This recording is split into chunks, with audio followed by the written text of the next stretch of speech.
सल्तनत काल के शमसी राजवंश के शासकों में कुतुबुद्दीन ऐबक की मृत्यु के बाद इल्तुतमिश या अल्तमश दिल्ली के आरंभिक सुल्तानों में अपना महत्वपूर्ण स्थान रखता है।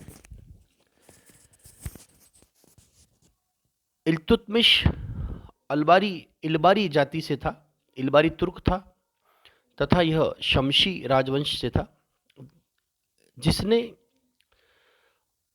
कुतुबुद्दीन ऐबक के अयोग्य पुत्र आराम शाह के बाद ऐबक के विश्वास पात्र होने की वजह से इल्तुतमिश को तुर्क सुल्तानों ने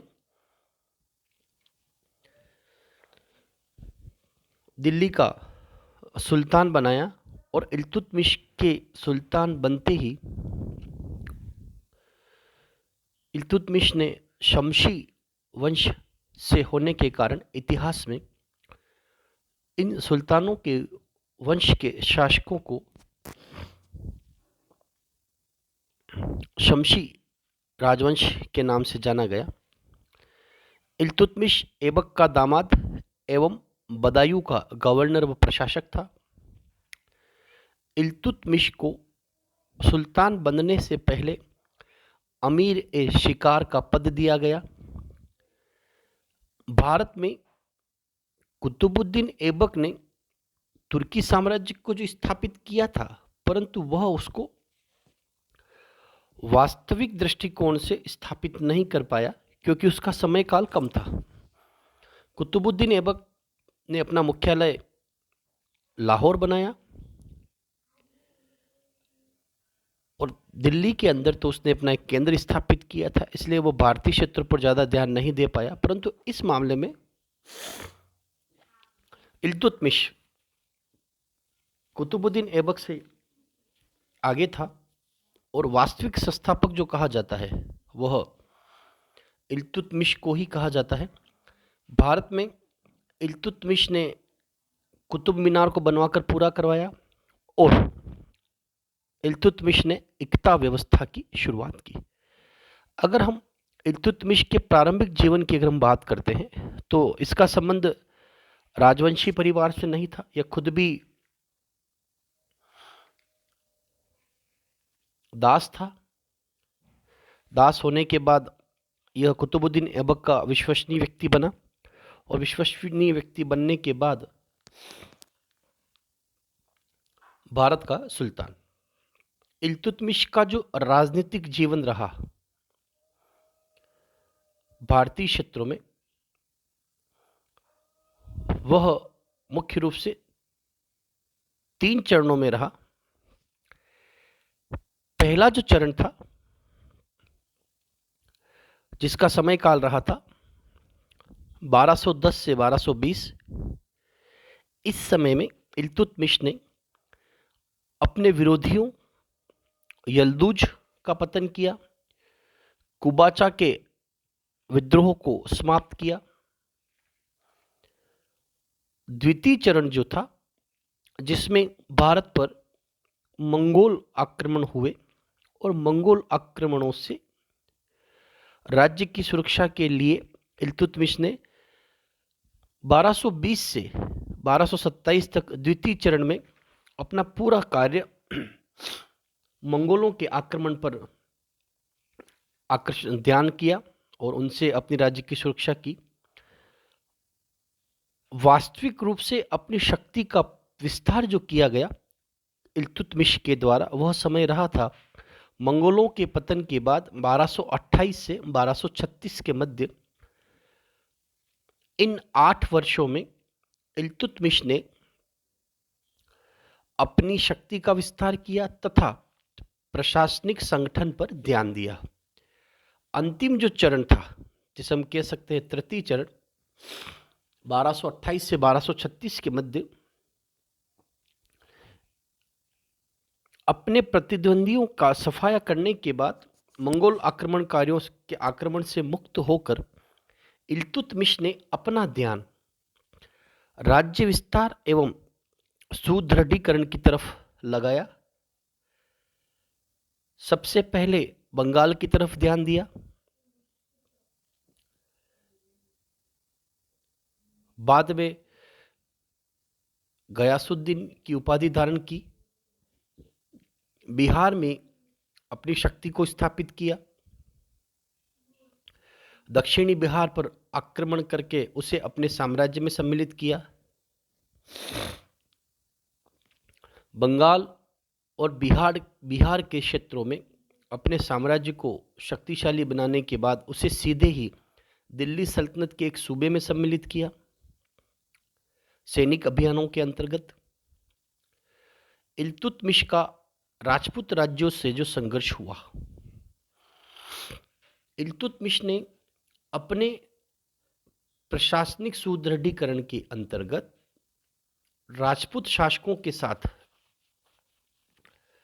संघर्ष किया, क्योंकि राजपूत राज्यों ने कर देना बंद कर दिया और अपनी स्वतंत्रता की घोषणा की और वे भारत में तुर्क सत्ता को समाप्त करने का प्रयास कर रहे थे।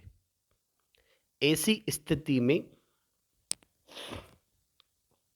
इल्तुतमिश का चंदेलो राजपूतों, प्रतिहार राजपूतों और चौहानों राजपूतों के साथ उसका संघर्ष हुआ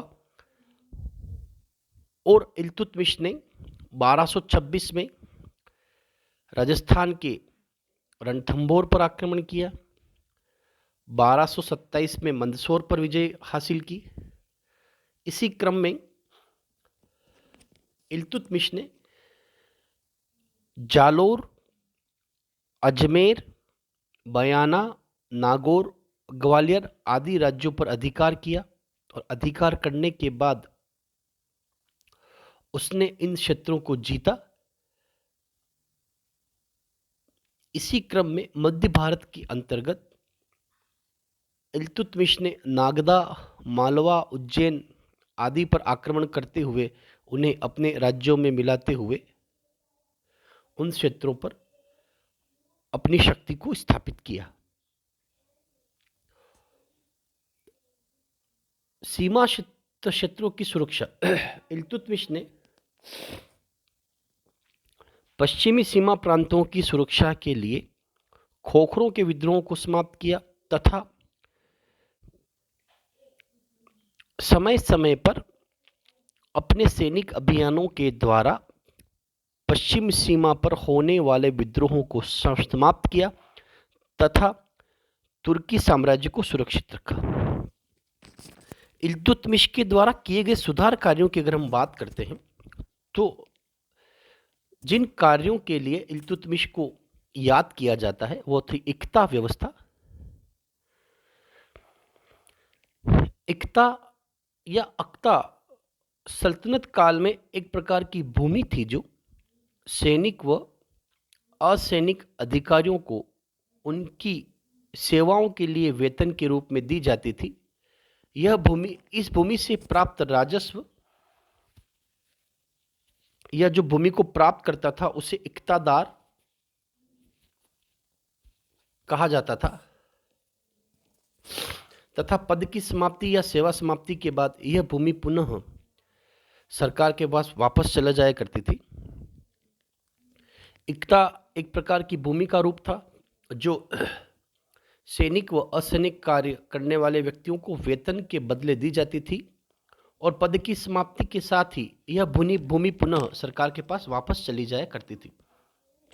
इल्तुतमिश ने सुल्तान की उपाधि धारण करने वाला दिल्ली का पहला सुल्तान था जिसने खलीफा से इस उपाधि को धारण किया था।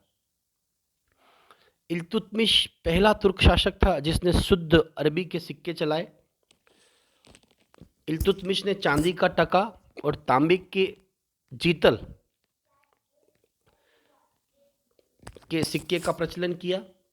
जो चांदी का जो सिक्का था, टका, जो 175 ग्रेन का था, विदेशों में प्रचलित टंकों पर टकसाल का नाम लिखाने की परंपरा तो भारतवर्ष में प्रचलित करने का श्रेय भी इल्तुतमिश को ही जाता है। इल्तुतमिश ने दिल्ली को राजधानी बनाई। 1229 ईस्वी में इल्तुतमिश को खलीफा से खिलअत पत्र प्राप्त हुआ, जिसमें इल्तुतमिश वेद सुल्तान और दिल्ली का स्वतंत्र राज्य बन गया 18 फरवरी 1229 को। परंतु यहाँ यह देखना है कि खलीफाओं का क्या योगदान था। इल्तुतमिश के राज्यकाल की एक मुख्य घटना है बगदाद के खलीफा से सुल्तान के पद को प्राप्त करने की वैधता को प्राप्त करना। दिल्ली का स्वतंत्र शासक होने के बावजूद बिना खलीफा की स्वीकृति के उसकी वैधता स्थिति मजबूत नहीं थी। अब्बासी खलीफा इल्तुतमिश के कार्यों से प्रसन्न था और अपने दूत के मार्फत 18 फरवरी 1229 को उसने इल्तुतमिश को दिल्ली का वैधानिक एवं स्वतंत्र सुल्तान स्वीकार किया और इल्तुतमिश को जो उपाधि दी गई खलीफा के द्वारा भारत का सुल्तान घोषित सुल्तान घोषित करने के बाद, वह उपाधि थी नासिर अमीर उल मोमिनीन, अर्थात मुसलमानों का प्रधान तथा खलीफा का सहायक। भारत में प्रारंभिक तुर्क सुल्तान, अरब सुल्तान जितने भी हुए, वे सभी खलीफा के सहायक के रूप में थे। उनको मुसलमानों का प्रधान तो माना जाता था, परंतु वे खलीफा के सहायक के रूप में कार्य किया करते थे। इस उपाधि के कारण इल्तुतमिश वैधानिक रूप से सुल्तान स्वीकार किया गया, जिससे कि उसकी प्रतिष्ठा बढ़ गई और उसके विरोधी शांत हो गए। विरोधियों को शांत करना या उपाधि प्राप्त होने के बाद उसकी जो अन्य विरोधी थे वे वैसे ही शांत हो चुके थे।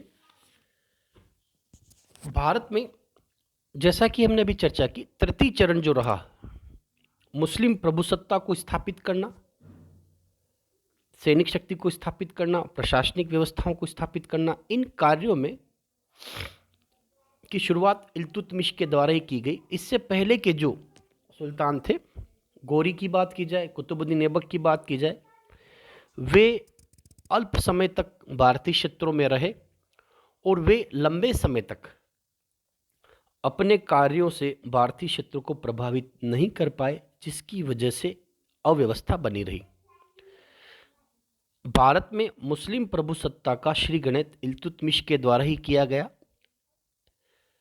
तराइन का तीसरा युद्ध, तराइन का प्रथम 1192 में, तराइन का द्वितीय युद्ध 1191 और 1192, जिन युद्धों में गोरी ने पृथ्वीराज तृतीय को पराजित करते हुए भारत में इस्लामिक सल्तनत को स्थापित किया था। उसी क्रम में इल्तुतमिश एवं यल्दोज के मध्य अपने विरोधियों को शांत करने के क्रम में इल्तुतमिश ने 1215 और 1216 में तराइन के तृतीय युद्ध में यल्दुज को पराजित किया और इसकी विजय से दिल्ली का स्वतंत्र अस्तित्व निश्चित हो गया और गजनी से अंतिम रूप से संबंध विच्छेद हो गए। इल्तुतमिश को भारत में गुंबद निर्माण का पिता भी कहा जाता है, गुंबदों का निर्माण करने वाला।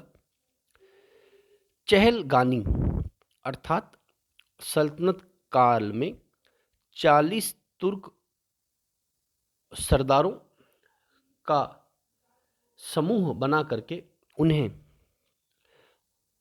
अपने विश्वास पात्र व्यक्तियों के रूप में स्थापित करने की शुरुआत चहलगामी थी। सल्तनत काल में चहलगानी अर्थात 40 तुर्क सरदारों या दासों का समूह था जो इल्तुतमिश ने स्थापित किया था। ये सरदार तत्कालीन प्रशासनिक व्यवस्था में सुल्तान को अपना सहयोग देकर महत्वपूर्ण भूमिका निभाते थे। इल्तुतमिश ने उज्जैन के महाकाल मंदिर को तुड़वाया था। इल्तुतमिश ने सुल्तान के पद को वंशानुगत बनवाया। इल्तुतमिश ने अपने महल के सामने संगमरमर की 2 शेरों की मूर्तियां स्थापित करवाई और उनके गले में घंटियां लगाई। इन घंटियों को बजाकर कोई भी व्यक्ति न्याय की मांग कर सकता था।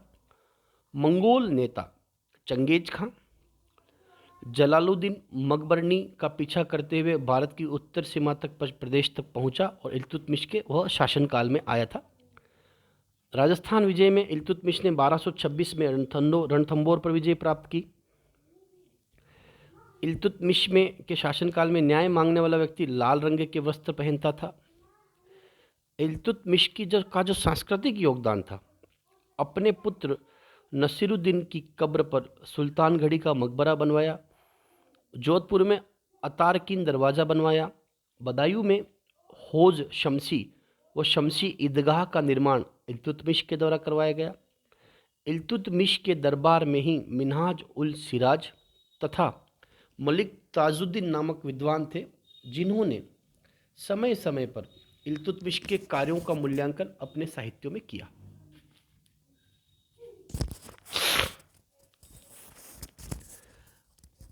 सैन्य और न्याय व्यवस्थाओं में इल्तुतमिश ने जो महत्वपूर्ण कार्य किया, शाही सेना का स्वरूप निश्चित किया गया। सेना में बहाली करते समय उनकी योग्य व्यक्तियों को स्थान देना, सेना के रखरखाव पर और सैनिकों को अच्छा वेतन मिले, इनकी व्यवस्था करना, समय समय पर दिल्ली और अन्य नगरों में न्याय व्यवस्थाओं को संगठित करते हुए पदाधिकारियों की नियुक्ति करना और उनके मुकदमों को समाप्त करना। इन कार्यों के लिए इल्तुतमिश ने अपने समय में महत्वपूर्ण कार्यों को प्रारंभ किया। आरंभिक तुर्क सुल्तानों में इल्तुतमिश का महत्वपूर्ण स्थान था। उसने कुतुबुद्दीन ऐबक के अधूरे कार्यों को पूरा किया। प्रोफेसर ईश्वरी प्रसाद इल्तुतमिश को ही गुलाम वंश का वास्तविक संस्थापक मानते हैं और आर.पी. त्रिपाठी का भी मत है कि भारतवर्ष में मुस्लिम प्रभुसत्ता का वास्तविक श्री गणेश उसी से होता है। उसी ने देश को एक राजधानी दिल्ली, स्वतंत्र राज्य तुर्क साम्राज्य, राजतंत्री व्यवस्था, उन शासन वर्ग चहलगामी प्रदान किया। उसी ने देश को एक राजधानी, स्वतंत्र राज्य, राजतंत्री शासन और शासन वर्ग प्रदान किया। अनेक इतिहासकारों ने इल्तुतमिश के सैनिक, प्रशासनिक एवं व्यक्तिगत गुणों की प्रशंसा की है।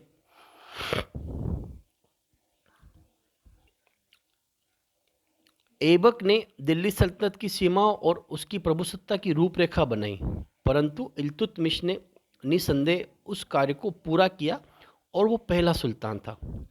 ऐबक ने दिल्ली सल्तनत की रूपरेखा के बारे में सिर्फ दिमागी आकृति बनाई थी और इल्तुतमिश ने अपने व्यक्तिगत सैनिक, प्रशासनिक और व्यक्तिगत गुणों के द्वारा एक पद, एक प्रेरणा शक्ति, एक दिशा एवं शासन व्यवस्था एवं शासन वर्ग को प्रदान किया। विषम परिस्थितियों से जूझते हुए उसने तुर्की राज्य को स्थापित किया एवं एक कुशल सेनापति, वीर विजेता, दूरदर्शी एवं न्यायप्रिय शासक तथा कला साहित्य का संरक्षक था। इन कार्यों के द्वारा इल्तुतमिश ने समय समय पर अपने कार्यों को स्थापित किया। इल्तुतमिश के उत्तराधिकारियों की अगर बात की जाए कि उसकी मृत्यु के बाद 1236 में इल्तुतमिश की मृत्यु के बाद 30 अप्रैल 1236 में इल्तुतमिश की मृत्यु के बाद दिल्ली में ही इल्तुतमिश को दफनाया गया और इल्तुतमिश ने अपना उत्तराधिकारी अपनी पुत्री रजिया को बनाने की इच्छा व्यक्त की, परंतु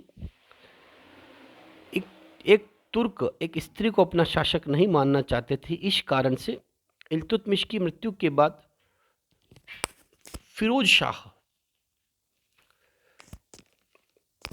रक्कुद्दीन फिरोज शाह को दिल्ली का सुल्तान बनाया गया, परंतु वास्तविक सत्ता शाह तुर्कन के हाथों में चली गई। बाद में इल्तुतमिश के अन्य पुत्र जो थे, उनमें दिल्ली सल्तनत के साम्राज्य को लेकर के आपसी संघर्ष प्रारंभ हुआ, क्योंकि सुल्तान के पद को वंशानुगत करने की परंपरा इल्तुतमिश ने प्रारंभ की थी, परंतु